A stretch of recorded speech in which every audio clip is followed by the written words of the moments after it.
बिस्मिल्लाहिर्रहमानिर्रहीम। आज हमारे पास नया टॉपिक है लाइसोसोम, तो इसको डिस्कस करते हैं। लाइसोसोम फर्स्ट ऑफ ऑल तो इसकी जो डिस्कवरी है वो हम देख लेते हैं कि ये डिस्कवर किसने किया है। तो ये डिस्कवर किया है Belgian Christian rain D dupe. ये एक साइंटिस्ट थे, इन्होंने ये ऑर्गेनेली को डिस्कवर किया था। अब हम इसकी डेफिनेशन करते हैं।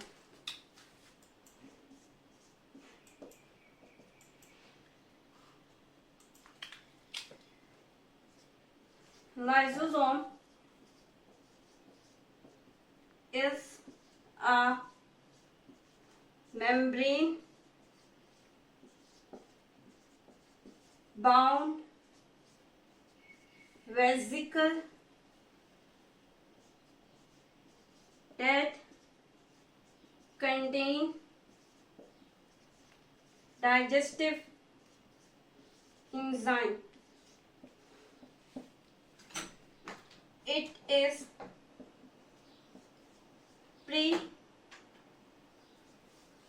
predominantly in animal cell. Lysosome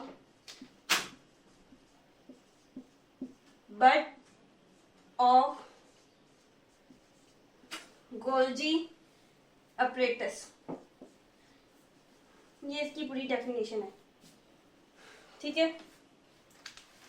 lysosome first of all तो ये मेम्ब्रेन बाउंड है, यानी इसके पास दो मेम्ब्रेन्स होंगी, ठीक है। एक मेम्ब्रेन बाउंड वेसिकल है जो कंटेन करता है डाइजेस्टिव एंजाइम। यहां से ये तो अंदाजा हो गया कि ये डाइजेशन में मदद करेगा। फिर उसके बाद लिखा गया है इट इज प्रीडोमिनेंटली। प्रीडोमिनेंटली का मतलब होता है मोस्टली, ठीक है। मोस्टली यानी कि ज्यादातर एनिमल सेल में पाया जाता है। प्लांट सेल में भी पाया जाता होगा लेकिन कम अमाउंट में पाया जाता है, लेकिन ज्यादा अमाउंट जो है वो एनिमल सेल के पास होती है इसकी। Lysosome bud of Golgi apparatus, ठीक है। अब बड ऑफ की जगह ना आप ये भी लिख सकते हैं कि ये डेराइव है। अब आपने ना डेराइव और डेरिवेशन ये दो वर्ड सुने होंगे, एक मतलब इनका एक ही है। मैं आपको समझाती हूँ। डेराइव का मतलब होता है कि जो एक चीज है ना वो किसी की मदद से बनी है। आप इसकी एग्जांपल ले लें पेंसिल की। मैं ये कह सकती हूँ कि पेंसिल जो है वो डेराइव है वुड से, यानी वुड की मदद से जो पेंसिल है वो बनी गई है। सेम केस इधर है कि जो लाइसोसोम है वो बना हुआ है गोल्जी अपरेटस की मदद से इन अ बड फॉर्म। बड फॉर्म मैं आपको समझाती हूँ। मान लें ये हमारे पास गोल्जी अपरेटस था, हमने पिछली वीडियो में गोल्जी अपरेटस को डिस्कस कर लिया। ये हमारे पास गोल्जी अपरेटस है, यहां से एक बड ऑफ निकलेगी। बड ऑफ से क्या मुराद है? इस तरह की शक्ल में, इस तरह की शक्ल में एक इसकी आउट ग्रोथ होगी, यानी बाहर की तरफ इसकी ग्रोथ होना शुरू हो जाएगी। किसी भी चीज की जो आउट ग्रोथ निकलना उसको बड कहते हैं, ठीक है। तो ये बड की शक्ल में बाहर निकलता है और फिर ये मुकम्मल निकल कर एक पूरा लाइसोसोम बन जाता है या एक वेसिकल बन जाता है और फिर इसे ये डिटैच हो जाता है। डिटैच का मतलब होना अलग हो जाना, और ये इस तरह डिटैच हो जाएगा। अब ये जो गोल्जी अपरेटस के जरिए बना है इसको हम कहते हैं डिराइव होना, यानी जो लाइसोसोम है वो गोल्जी अपरेटस के जरिए डिराइव हुआ है और बड की शक्ल में डिराइव हुआ है। यहाँ से पहले इसकी आउटग्रोथ निकली है, फिर उसके बाद ये डिटैच हो गया। तो लाइसोसोम बड ऑफ है किसका? गोल्जी अपरेटस का। इसके पास डाइजेस्टिव एंजाइम होते हैं तो ये डाइजेशन में मदद करता है। अब इसके हम आगे जो बाकी सारी बात लिखी गई है वो फंक्शन है तो वो देखते हैं। अब हम इसके फंक्शन को डिस्कस कर लेते हैं।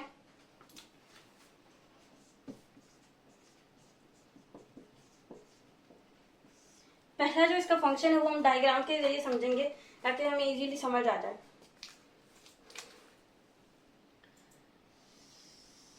ये हमारे पास सेल है, ठीक हो गया। ये सेंटर में इसका न्यूक्लियस है और यहाँ पे हमारे पास गोल्जी अपरेटस है, ठीक हो गया। इस गोल्जी अपरेटस से आउटग्रोथ निकली, जिसको हमने अभी बड का नाम दिया। आउटग्रोथ होके ये डिटैच होकर एक लाइजोसोम की शक्ल ले लेगा, और ये जो आउटग्रोथ निकली थी ये खत्म हो जाएगी इस तरह। ठीक हो गया। अब ये तो हमारे पास है लाइजोसोम, हम इसको मेंशन कर देते हैं।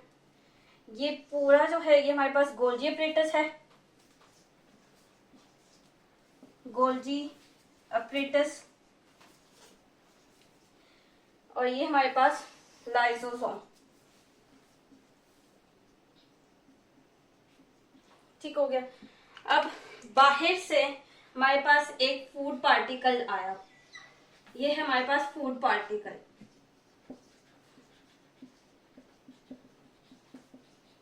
ये सेल की तरफ बढ़ा और सेल ने इसको इंगल्फ कर लिया। इंगल्फ का मतलब ये होता है कि जैसे हम निवाले को अंदर ले जाते हैं ना, स्वेल कर जाते हैं, तो सेम जो केस है कि ये इंगल्फ कर लेता है, यानी अंदर अपने ले आता है। तो ये इसके अंदर चला जाता है और ये जो सेल मेम्ब्रेन जो इस तरह अंदर की तरफ गई थी वो वापस आ जाती है, और ये इसके साथ डिटैच होकर अंदर यहाँ आ जाता है। अब ये हमारे पास है फूड पार्टिकल और ये है हमारे पास लाइजोसोम। अब ये जो लाइजोसोम है ये इसके साथ फ्यूज हो जाएगा या अटैच हो जाएगा या कनेक्ट हो जाएगा। अब लाइजोसोम के पास अभी हमने पीछे पढ़ा है कि डाइजेस्टिव एंजाइम होते हैं, तो ये अब क्या करेगा कि इसके साथ फ्यूज होके ये जो फूड पार्टिकल है जो अब फूड वैक्यूल बन गया है। फूड वैक्यूल कैसे बन गया? क्योंकि ये एक सेल के अंदर आ गया और इसके पास उसे क्या कहते हैं, फूड है। जब ये सेल के फूड पार्टिकल जब सेल के अंदर आ जाता है ना, वो फूड वैक्यूल कहलाता है। तो जब ये लाइजोसोम फूड वैक्यूल के पास फ्यूज होगा, अटैच होगा, कनेक्ट होगा, तो इसके पास डाइजेस्टिव एंजाइम होते हैं। ये इस फूड के अंदर जो कंपोनेंट्स हैं या जो मॉलिक्यूल्स हैं उसको डाइजेस्ट करना शुरू कर देगा। तो सबसे पहला जो इसका फंक्शन है जो कि जब सेल, पहला इसका जो फंक्शन हमारे पास, जब सेल फूड पार्टिकल को, फूड को इंगल्फ करता है, देन लाइजोसोम जो है वो इसके साथ अटैच हो जाता है और इसके पास होते हैं डाइजेस्टिव एंजाइम जो फूड वैक्यूल, जो फूड पार्टिकल जब सेल के अंदर आ गया तो वो फूड वैक्यूल कहलाता है। वो फूड वैक्यूल की डाइजेशन शुरू कर देता है, स्टार्ट द डाइजेशन। पहला तो हमारे पास इसका ये फंक्शन है। दूसरा फंक्शन ये है कि जो सेल के अंदर सेलुलर वेस्ट होता है उसकी ब्रेक डाउन करता है ये।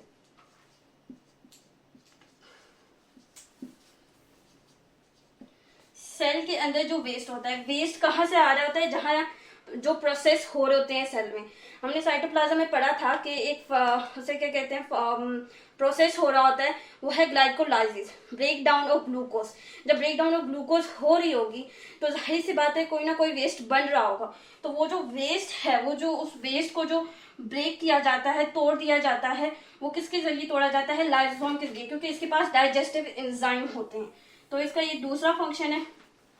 इसके बाद इसका तीसरा हमारे पास फंक्शन है ऑटोफैगी। ठीक है, ऑटो का मतलब होता है सेल्फ, और फैगी हमारे पास एक ग्रीक वर्ड है,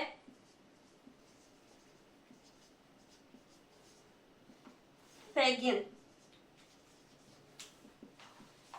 ठीक है, जिसका मतलब होता है टू ईट। अब इसका जो फंक्शन है ना, जो एग्जैक्ट आपकी बुक में लिखा है वो ये लिखा है कि ये जो डैमेज ऑर्गेनेलिस होती हैं उसको भी ब्रेक डाउन करने में मदद करता है। जो डैमेज ऑर्गेनेलिस होती हैं उसको भी ब्रेक डाउन करने में मदद करता है। तो जो देखिए ये सेल है, इस सेल के अंदर ही ऑर्गेनेलिस होती हैं। तो जब वो ऑर्गेनेलिस खराब हो जाती हैं या फिर अपना फंक्शन सही तरह परफॉर्म नहीं कर रही होती, तो उसकी जो डाइजेशन है वो लाइसोसोम कर रहा होता है। तो इस प्रोसेस को हम ऑटोफैगी कहते हैं। बुक में नहीं है, आप लिखना चाहें तो लिख लें कि सेल्फ ईटिंग, यानी अपनी ही सेल के जो पार्ट्स हैं उसको डाइजेस्ट करना, उसको ब्रेक डाउन करना, उस प्रोसेस को हम ऑटोफेगी कहते हैं। तो इसका ये थर्ड फंक्शन है कि ये डैमेज जो ऑर्गेनेलीज हो उसकी भी ब्रेक डाउन करता है। और जो फोर्थ है वो ये है कि ये सर्टन मॉलिक्यूल्स को भी स्टोर करता है। सर्टन मॉलिक्यूल्स, कुछ मॉलिक्यूल्स को ये स्टोर भी करता है फॉर लेटर यूज, बाद में इस्तेमाल करने के लिए। तो ये हमारे पास इसके फंक्शन थे। अब हम नेक्स्ट ऑर्गेनेली है माइटोकॉन्ड्रिया, वो डिस्कस करते हैं। बिस्मिल्लाहिर्रहमानिर्रहीम।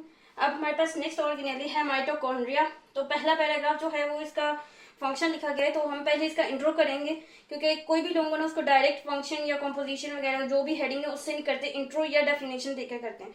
तो हम जस्ट एक या दो वर्ड में ही इसकी इंट्रो करेंगे, फिर देन इसका फंक्शन डिस्कस करते हैं।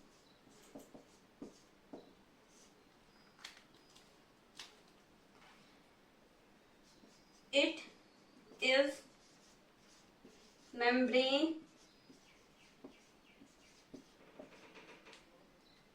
bound organelle present in the cytoplasm of eukaryote. ठीक है, ये हमने खुद ही एडिशन इसका इंट्रो किया है। तो ये मेम्ब्रेन बाउंड ऑर्गेनेली है, ठीक है, यानी इसके पास दो मेम्ब्रेन्स हैं। अगर ये दो मेम्ब्रेन्स रखता है तो इससे ये साबित हो गया कि ये प्रोकैरियोट में नहीं होगा, क्योंकि प्रोकैरियोट में दो मेम्ब्रेन्स वाली ऑर्गेनेली नहीं एग्जिस्ट करती। यहाँ पे नीचे भी हमने ये लिख दिया कि ये जस्ट यूकैरियोट में होगा, ठीक है, और ये पाया जाता है साइटोप्लाज्म में। तो इसका ये इंट्रो हो गया। अब हम इसका फंक्शन देखते हैं।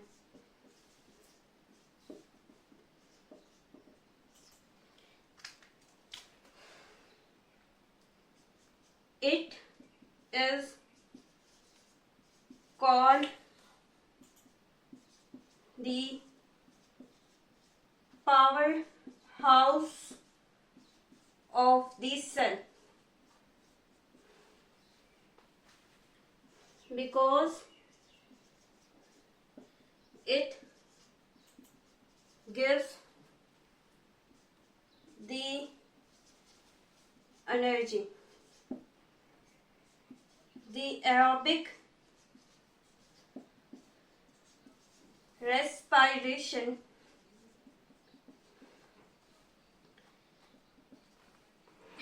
is happen यानी होना, it happen in the mitochondria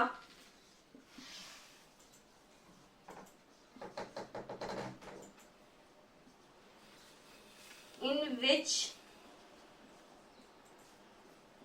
oxygen is used to break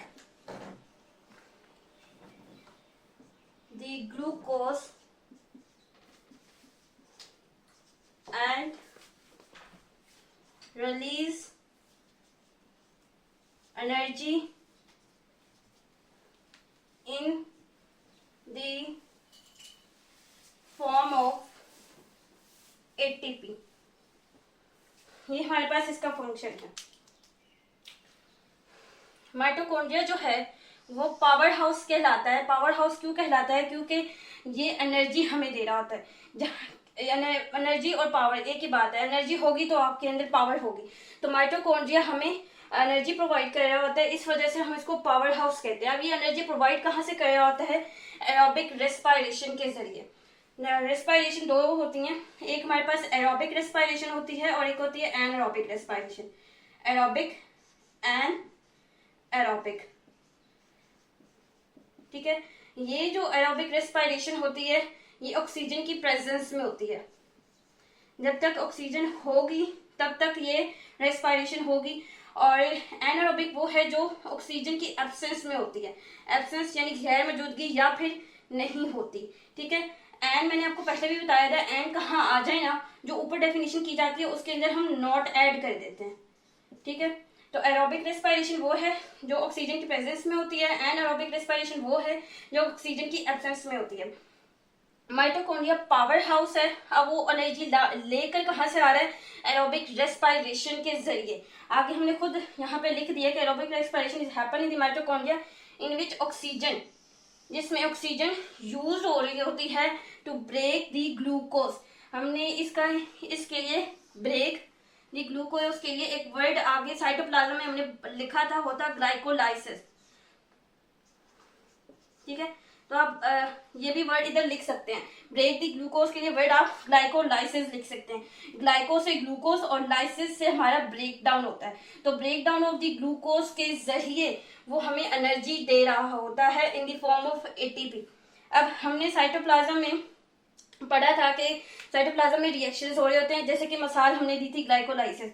अब हमने साइटोप्लाज्म में भी कह दिया कि वहां पे ग्लाइकोलाइसिस हो रही है, और माइटोकॉन्ड्रिया में भी हमने कह दिया कि ग्लाइकोलाइसिस हो रही है। तो अब ये बात समझ नहीं आ रही कि उधर भी प्रोसेस हो रहा है, इधर भी प्रोसेस हो रहा है। तो दरअसल माइटोकॉन्ड्रिया में होता क्या है कि ग्लाइकोलाइसिस है वो जो डन होती है ना, वो 4 स्टेप में होती है। सबसे पहले तो इसका जो पहला स्टेप है वो ग्लाइकोलाइसिस ही है। ठीक है, जो ब्रेक डाउन ऑफ ग्लूकोज है वो 4 स्टेप में होती है। पहला जो स्टेप होता है वो ग्लाइकोलाइसिस होता है, दूसरा होता है लिंक रिएक्शन, तीसरा हमारे पास कर्व साइकिल, और चौथा हमारे पास इलेक्ट्रॉन ट्रांसपोर्ट चेन। अब ये जो ग्लाइकोलाइसिस है ना, जो पहला स्टेप है वो तो साइटोप्लाज्म में ही होती है, ये तो साइटोप्लाज्म में ही होती है। बट ये जो नीचे वाले 2 हैं ये माइटोकॉन्ड्रिया में होते हैं, माइटोकॉन्ड्रिया मैट्रिक्स। अब ये क्या है हम आगे अभी हम पढ़ेंगे। और ये जो इलेक्ट्रॉन ट्रांसपोर्ट चेंज है ये माइटोकॉन्ड्रिया की जो इनर मेम्ब्रेन होती है उसके अंदर हो रहा होता है। तो इससे ये साबित हो गया कि साइटोप्लाज्म और माइटोकॉन्ड्रिया दोनों मिलकर इसकी ग्लूकोज की ब्रेक डाउन कराने में मदद कर रहे होते हैं। माइटोकॉन्ड्रिया की इनर मेम्ब्रेन में इलेक्ट्रॉन ट्रांसपोर्ट चेन का प्रोसेस हो रहा होता है। अब हमारी बॉडी में जो एनर्जी होती है वो एटीपी की फॉर्म में होती है। अगर कोई शख्स है वो ये कहता है कि यार मेरी बहुत एनर्जी यूटिलाइज हुई है या मेरी बहुत एनर्जी मतलब मैंने इस्तेमाल की है इस पर, तो बायो के जो मोस्टली जो बच्चे या टीचर्स होते हैं ना वो कहते हैं यार मेरी बहुत इसके ऊपर एटीपी लगी है। तो एटीपी क्या है? एक एनर्जी ही है हमारी बॉडी में। इसको मतलब हमारी एनर्जी को एनर्जी के लिए एटीपी का भी वर्ड यूज करते हैं इन बायो। तो इसका ये फंक्शन है। अब इसका हम स्ट्रक्चर आगे देखते हैं। अब हम स्ट्रक्चर को डिस्कस कर लेते हैं। जो माइटोकॉन्ड्रिया है हमने पहले इंट्रो में लिख दिया कि ये मेम्ब्रेन बाउंड ऑर्गेनेली है। इसके पास 2 मेम्ब्रेन्स हैं, मेम्ब्रेन बाउंड ऑर्गेनेली। ठीक हो गया। एक इसके पास इनर मेम्ब्रेन होती है,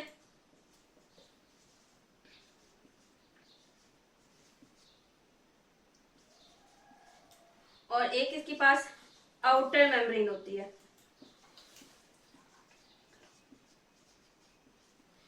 आउटर मेम्ब्रेन जो होती है वो स्मूथ होती है, और जो इनर मेम्ब्रेन होती है वो इनफोल्ड होती है या फोल्ड्स होती है उसके अंदर। ठीक है, इसको मैं समझाती हूँ। ये हमारे पास आउटर मेम्ब्रेन है, ठीक हो गया, और ये हमारे पास इनर मेम्ब्रेन है जो यूं करके हमारे पास फोल्ड हुई हुई है।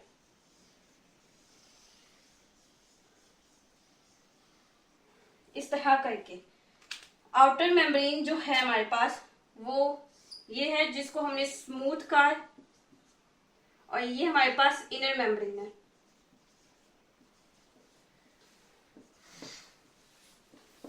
अब जो इनर मेम्ब्रेन है वो अंदर फोल्ड हुई हुई है। फोल्ड होने की वजह से जो माइटोकॉन्ड्रिया के अंदर एरोबिक रेस्पिरेशन हो रही होती है उसका सरफेस एरिया इंक्रीज हो जाता है। ठीक है, इनर मेम्ब्रेन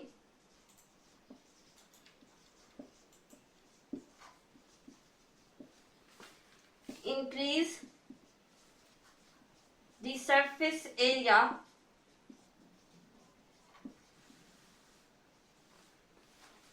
फॉर रेस्पिरेशन।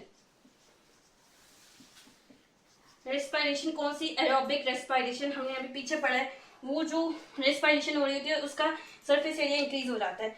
मतलब आप यहाँ देख लें, यहाँ पे भी इधर इधर हर जगह पे प्रोसेस हो सकता है। इस तरह इसके पास सरफेस एरिया इंक्रीज हो जाता है, हर जगह पे प्रोसेस हो सकता है। बट इन आउटर मेम्ब्रेन यहाँ पे सीधा स्ट्रेट होती है, क्योंकि स्ट्रेट होने की वजह से ना सरफेस एरिया कम हो जाता है, और जब फोल्ड हो जाती है तो सरफेस एरिया इंक्रीज हो जाता है। इसका ना मसाला कैसे ले लें, आप एक जगह से दूसरी जगह जब जा रहे हैं, यानी आप स्ट्रेट पाथ लेते हैं, तो आपका जो डिस्टेंस होगा वो कम होगा, और अगर आप बीच में कट करके जाते हैं तो आपका डिस्टेंस ज्यादा होगा। सेम केस इधर है कि जब आप यहाँ पे आउटर में देखना बिल्कुल स्ट्रेट है तो इसका सरफेस एरिया कम होगा। जब आप इसको खोलेंगे ना, या फिर इसको इनर फोल्ड करके, ये जो इन फोल्ड है इसको खोलेंगे, तो इसका सरफेस एरिया ज्यादा होगा। तो सरफेस एरिया ज्यादा होने की वजह से रेस्पिरेशन भी जो उसका जो रेस्पिरेशन जो होती है उसको ज्यादा स्पेस मिल जाती है अपना प्रोसेस करने के लिए। तो अब ये जो इनर मेम्ब्रेन है ना, इसके अंदर एक फ्लूइड होता है जिसको मैट्रिक्स कहा जाता है। Inner membrane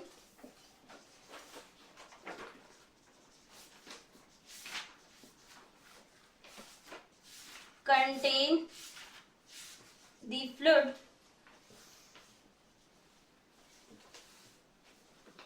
that is matrix।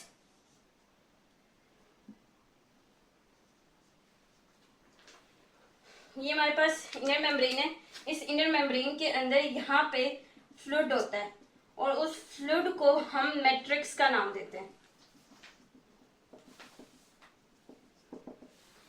अब ये जो मैट्रिक्स है ये कंटेन करता है, अब आपकी बुक में लिखा हुआ है माइटोकॉन्ड्रिया कंटेन, आप ये भी लिख सकते हैं कि मैट्रिक्स कंटेन, बात एक है। Matrix contain DNA and ribosome. Matrix contain करता है डीएनए एंड राइबोसोम, और जो ऑर्गेनेली डीएनए अपने पास रखती है उसके पास इतनी सलाहियत होती है कि वो खुद को डुप्लीकेट कर सकती है। बुक में नहीं है, लेकिन ये बात ठीक है कि जो ऑर्गेनेली डीएनए अपने पास रखती है वो खुद को अगर डुप्लीकेट करना चाहे, रेप्लिकेट करना चाहे, तो वो कर सकती है। अब जो माइटोकॉन्ड्रिया के अंदर जो राइबोसोम होता है ना, जो माइटोकॉन्ड्रिया का जो राइबोसोम होता है, राइबोसोम वो प्रोकैरियोटिक राइबोसोम से मिलता है, मतलब उसके फंक्शन, उसका स्ट्रक्चर थोड़ा बहुत मिलता है, फिर देन वो यूकैरियोटिक राइबोसोम से मिलता है।